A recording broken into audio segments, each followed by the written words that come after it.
नमस्कार मित्रांनो, मी शिल्पा तुमचे स्वागत आहे माझ्या YouTube चॅनलवर। तर आज आपण थंडीमध्ये आवर्जून केल्या जाणारे आणि आरोग्यासाठी पौष्टिक असे मेथीचे लाडू बघणार आहे। कमी कडू आणि पाक वगैरे काही न बनवता आज आपण हे लाडू तयार करणार आहोत। सर्वात आधी मी इथे मेथी दाणे घेतलेले आहे, बघू शकता मेथीचे दाणे घेतलेले आहे आणि त्याच सोबत इथे मी तूप सुद्धा घेतलेला आहे। तर 50 ग्राम मेथीचे दाणे आणि त्यासाठी मी 70 ते 80 ग्राम तूप घेतलेला आहे। तर सर्वात आधी आपल्याला हलके असे मेथीचे दाणे इथे भाजून घ्यायचे आहे।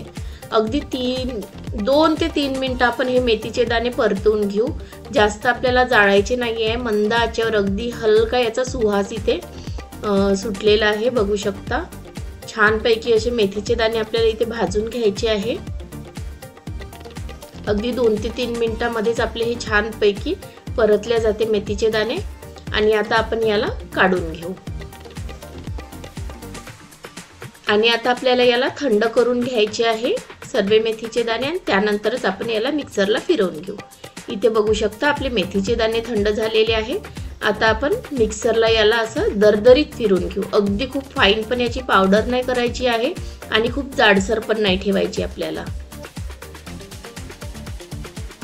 बघू शकता इथे आपलं दरदरीत असं पीठ याचं तयार झालेलं आहे। खूप बारीक पीठ नाही करायचं आपल्याला। आता मी एका बाउल मध्ये हे मेथीचं सर्व पीठ इथे काढून घेतलेलं आहे, दरदरीत पीठ। आता आपल्याला यामध्ये तूप घालायचं आहे। इथे साधारण 70 ते 80 ग्राम मी तूप घेतलेलं आहे आणि व्यवस्थित याला मिक्स करून घ्यायचं आहे। तुपामध्ये आपल्याला हे मेथीचं दरदरीत पावडर हे छानपैकी मिक्स करून घ्यायचं आहे। बघू शकता असं बघायला पण दरदरीतच दिसत आहे छानपैकी। आणि व्यवस्थित आपण याला इथे मिक्स करून आपल्याला साधारण याला 2 दिवस आपल्याला याला मुरवत ठेवायचं आहे। त्याने काय होते, आपली मेथी त्या तुपामध्ये छानपैकी मुरल्या जाते आणि तिचा जो कडवटपणा आहे तो थोडा कमी होतो आणि लाडू पण खायला खूप छान वाटते। तर या प्रकारे मी सर्व तूप यामध्ये घालून घेतलेलं आहे। 50 ग्राम मेथी दाणे आणि त्यामध्ये 70 ग्राम मी इथे तूप घातलेलं आहे आणि आपल्याला 2 दिवस याला असं झाकून ठेवायचं आहे, छान मुरू द्यायचं आहे। बघू शकता 2 दिवसानंतर आपले छान इथे मेथी आणि तूप छानपैकी मुरलेलं आहे। बघू शकता असं मी याला करून पण दाखवत आहे। थंडी असल्यामुळे ते छान गोठल्या गेलेलं आहे। मस्तपैकी 2 दिवस इथे आपल्याला हे मिश्रण असं मुरत घालत ठेवायचं आहे। 2 दिवसानंतर लाडू करण्यासाठी हे मिश्रण आपलं तयार आहे। तर चला आपण पुढची प्रोसेस बघूया। यासाठी साहित्य लागणार आहे। तर इथे मी साहित्य घेतलेलं आहे। इथे 250 ग्राम मी खोबरा किस घेतलेला आहे, 150 ग्राम मी खारीक पावडर घेतलेला आहे, गूळ घेतलेला आहे मी 300 ग्राम, खजूर घेतलेला आहे मी 150 ग्राम आणि गव्हाचं पीठ 1.5 वाटी। तर मी इथे काजू 100 ग्राम घेतलेले आहे, बदाम 100 ग्राम घेतलेले आहे, अक्रोड 100 ग्राम, इथे डिंक सुद्धा 100 ग्राम, अंजीर 70 ग्राम, मनुका 70 ग्राम, 30 ग्राम मी पिस्ता घेतलेले आहे, 30 ग्राम पंपकिन सीड घेतलेले आहे, 1 चम्मच मी सुंठ पावडर घेतलेली आहे, मी 30 ग्राम इथे खसखस घेतलेली आहे आणि 1 चम्मच मी इथे विलायची पूड घेतलेली आहे। तर चला आता आपण लाडू बनवायला सुरुवात करू। तर सर्वात आधी मी इथे पॅन मध्ये खसखस भाजून घेणार आहे। तूप वगैरे काही न घालता आपल्याला इथे खसखस भाजून घ्यायची आहे। अगदी मंद आचेवर आपल्याला 2 ते 3 मिनिट ही खसखस भाजून घ्यायची आहे। बघू शकता छान असा हिचा मंद असा सुवास येतो तोपर्यंत आपल्याला इथे ही खसखस भाजून घ्यायची आहे। त्यानंतर आपण हिला काढून घेऊ। आता आपल्याला खोबरा किस सुद्धा तूप वगैरे काही न घालता इथे भाजून घ्यायचं आहे। इथे सर्व साहित्य आपल्याला मंद आचेवर भाजायचं आहे, नाहीतर मग ते जास्त आचेवर भाजलं की ते जळल्या जाईल आणि त्याचा जळकट किंवा कडवट मग ती खायला चव येते। म्हणून आपण इथे सर्व साहित्य मंद आचेवर असं भाजून घेणार आहोत। बघू शकता खोबरा किस सुद्धा आपल्या इथे भाजल्या जात आहे छानपैकी मंद आचेवर। 3 ते 4 मिनिट आपल्याला हा खोबरा किस परतून घ्यायचा आहे, तो सुद्धा आपण काढून घेऊ। जास्त आपल्याला खरपूस नाही करायचं आहे, याच रंगावर आपल्याला खोबरा किस सुद्धा भाजून घ्यायचा आहे। आता मी पॅन मध्ये तूप घातलेलं आहे। तूप गरम झालं की आपल्याला यामध्ये सर्व ड्रायफ्रुट्स आता इथे तळून म्हणू शकता, भाजून म्हणू शकता, छान आपल्याला असे करून घ्यायचे आहे। इथे बदाम घातलेले आहे मी, अगदी 1 ते 1.5 मिनिट इथे बदाम परतवून घेते। मंद आचेवर आपल्याला सर्व साहित्य इथे भाजायचं आहे, बघू शकता। त्यानंतर मी यामध्ये अक्रोड घालणार आहे आणि ते सुद्धा इथे अर्धा मिनिट किंवा 1 मिनिट आपल्याला मंद आचेवर परतून घ्यायचे आहे। सांगितल्याप्रमाणे सर्व साहित्य आपल्याला मंद आचेवरच इथे भाजून घ्यायचं आहे। त्यानंतर यामध्ये मी काजू घालून घेणार आहे। सर्व साहित्याचं प्रमाण मी तुम्हाला वाटीमध्येही दिलेलं आहे आणि ग्राममध्ये सुद्धा सांगितलेलं आहे। तर याप्रमाणे जर तुम्ही प्रमाण घेऊन लाडू कराल तर अगदी परफेक्ट आणि चविष्ट लाडू बनवून आपले इथे तयार होते। त्यानंतर मी इथे पिस्ता घालून घेणार आहे आणि तो सुद्धा आपल्याला छानपैकी या तुपामध्ये असं भाजून घ्यायचं आहे।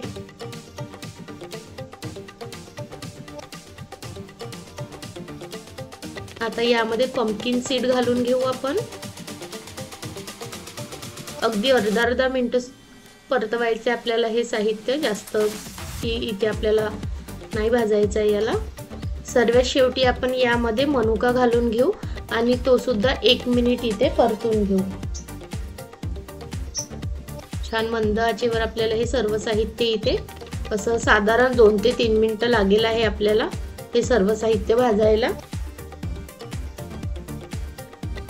यामध्ये जर मॉइश्चर वगैरे राहिलं ते सुद्धा आपलं निघून जाते आणि छानपैकी मिक्सर मध्ये सुद्धा बारीक करायला बरं होते। आणि इथे मी साइडला सर्व इथे ड्रायफ्रुट्स काढून घेतलेले आहे, बघू शकता। तर आता आपल्याला नेक्स्ट तूप घालायचं थोडं, बघू शकता। आणि यामध्ये आपण डिंक तळून घेणार आहोत। आता तूप गरम झालं की थोडा डिंक आपल्याला यामध्ये सोडायचा आहे, अगदी पूर्ण नाही घालायचं आहे। थोडा बॅच मध्ये तुम्ही याला तळून घ्या।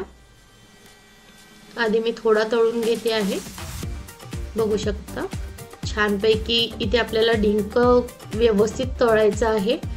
तो कडक वगैरे राहिला तर दाताखाली येऊ शकते आणि आपल्या दाताला सुद्धा मग त्याने दुखापत वगैरे होऊ शकते। त्यामुळे व्यवस्थित इथे तुपामध्ये डिंक आपल्याला तळून घ्यायचा आहे। मंद आचेवरच आपल्याला हा डिंक इथे तळून घ्यायचा आहे, बघू शकता किती छान फुललेला आहे डिंक, व्यवस्थित तळला गेलेला आहे।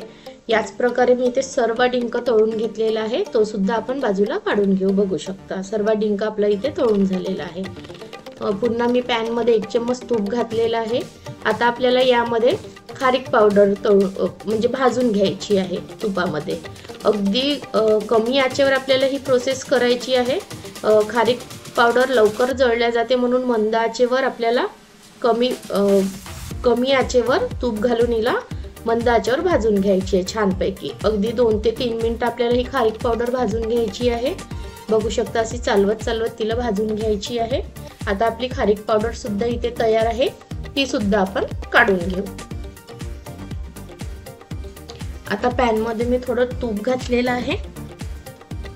आता आपल्याला यामध्ये जे आपण मेथीचं मिश्रण भिजत ठेवलेलं होतं ते सुद्धा आपल्याला या पॅन मध्ये छानपैकी याला 2 ते 3 मिनिट असं भाजून घ्यायचं आहे।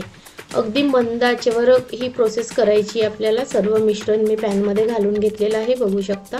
त्यामध्ये आधीच तूप असल्यामुळे छान आता ते तूप सुद्धा यामध्ये मेल्ट होणार आहे।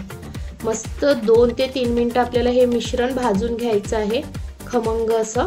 छान हलका याचा सुवास येतो, बघू शकता। चालवत 2 ते 3 मिनिट हे मी इथे भाजून घेतलेलं आहे, बघू शकता।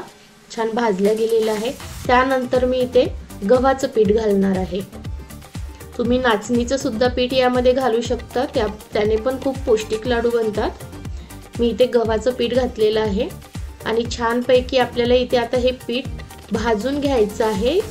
जे मेथी दाण्याचं आपलं मिश्रण होतं तुपात भिजवलेलं त्यासोबतच आपल्याला हे गव्हाचं पीठ इथे भाजून घ्यायचं आहे। लागल्यास तुम्ही तूप घालू शकता।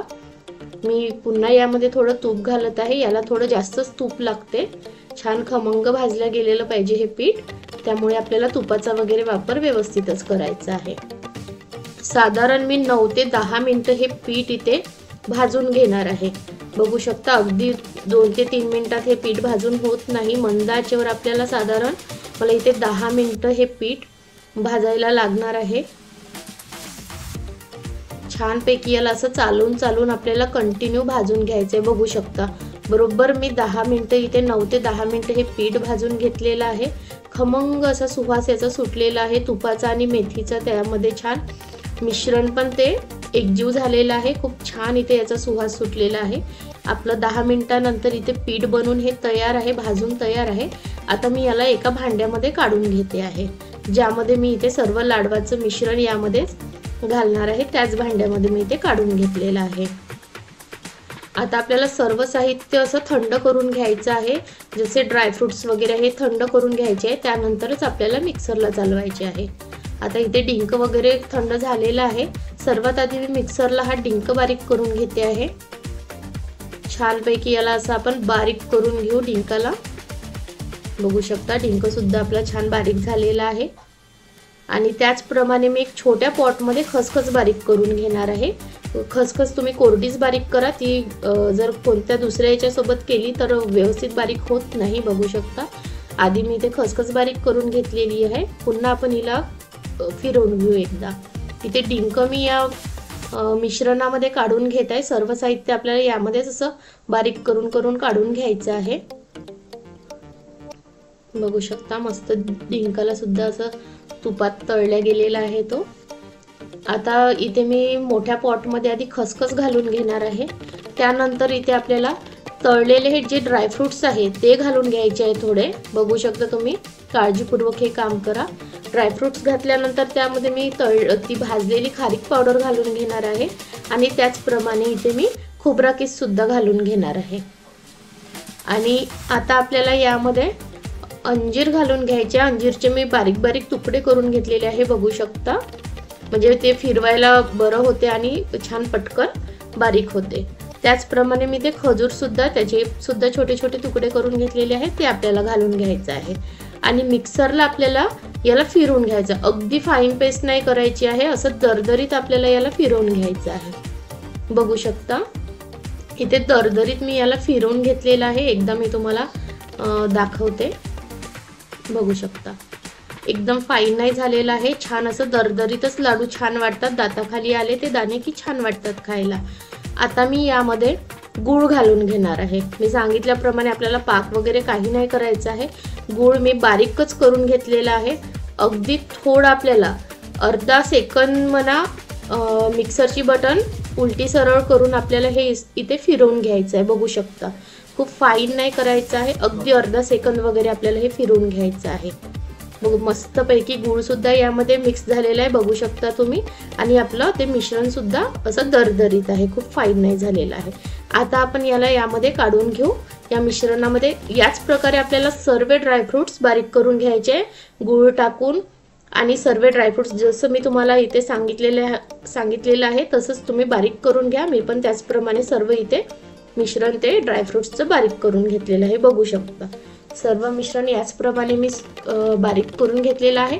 आता मी यामध्ये विलायची पूड घालून घेणार आहे 1 चम्मच, आणि त्याचप्रमाणे 1 चम्मच मी इथे सुंठ पावडर घालून घेणार आहे। खूप महत्त्वाचं आहे, विलायची पूड आणि सुंठ पावडरने खूप छान त्याची चव वाढते आणि खायला सुद्धा खूप छान वाटते, आणि हिवाळ्यात या सर्व वस्तू आपल्या शरीरासाठी खूप फायदेशीर आहे। आता इथे आपल्याला व्यवस्थित हे मिश्रण हाताने इथे मिक्स करून घ्यायचं आहे। जे आपण पीठ भाजून ठेवलेलं होतं गव्हाचं पीठ आणि जे आपलं मिश्रण होतं तुपाचं आणि मेथी दाण्याचं, ते सर्व ड्रायफ्रुट्समध्ये एकजीव झालेलं पाहिजे। त्यासाठी आपल्याला इथे छान 10 मिनिटं जरी लागले तरी चालेल, पण व्यवस्थित हे मिश्रण आपल्याला मिक्स करून घ्यायचं आहे। तुम्ही याला मिक्सरला पण लावू शकता, पण ते खूप बारीक होईल, म्हणून त्यासाठी तुम्ही हातानेच, याला थोडी मेहनत लागेल पण तुम्ही जमतपर्यंत याला हातानेच व्यवस्थित मिक्स करून घ्या। बघू शकता इथे मी हाताने व्यवस्थित मिक्स करून घेतलेलं आहे, म्हणजे सर्व साहित्य आपलं एकजीव झालेलं आहे। आता आपण आपले इथे हे साहित्य लाडू बांधण्यासाठी किंवा वळण्यासाठी रेडी आहे। बघू शकता या प्रकारे मी हातावर घेऊन इथे याचे लाडू वळून घेणार आहे। साधारण मोठ्या लिंबूच्या आकाराचे तुम्ही इथे लाडू वळून घेऊ शकता, खूप अगदी मोठेही नका करू, ते जास्तही खायला चांगले नसतात आपल्या शरीरासाठी। अगदी या आकाराचा लाडू आपल्यासाठी म्हणजे खायला व्यवस्थित वाटतो तो।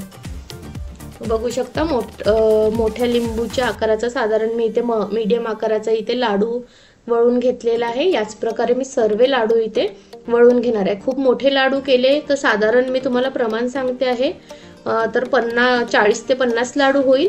मी या आकाराचे लाडू इथे केलेले आहे, तर माझे साधारण 55 ते 60 लाडूच्या जवळपास झालेले आहेत। तर बघू शकता या प्रकारे इथे आपले लाडू सर्व मी वळून तयार करून घेते आहे। याच प्रकारे जर तुम्ही इथे व्यवस्थित प्रमाण वापरून हे लाडू केले तर अगदी खायलाही खूप चविष्ट होतात, कडू पण नाही होत आणि पाक वगैरे बनवण्याचं आपल्याला काही टेन्शनच नाही। अगदी झटपट हे आपले थंडीसाठी पौष्टिक लाडू इथे बनवून तयार होतात। बघू शकता सर्व लाडू आपले इथे मी असे वळून घेतलेले आहे, बनवून घेतलेले आहे। तुम्हाला माझ्या रेसिपीज आवडत असल्यास चॅनलला सबस्क्राइब करा, व्हिडिओला लाईक करा आणि जास्तीत जास्त शेअर करा। आणि माझ्या रेसिपीज मध्ये काही जर तुम्हाला चुका वाटत असल्यास किंवा काही सजेशन द्यायचे असल्यास तुम्ही मला कमेंट सुद्धा करू शकता। तुमचा अमूल्य वेळ दिल्याबद्दल खूप खूप धन्यवाद।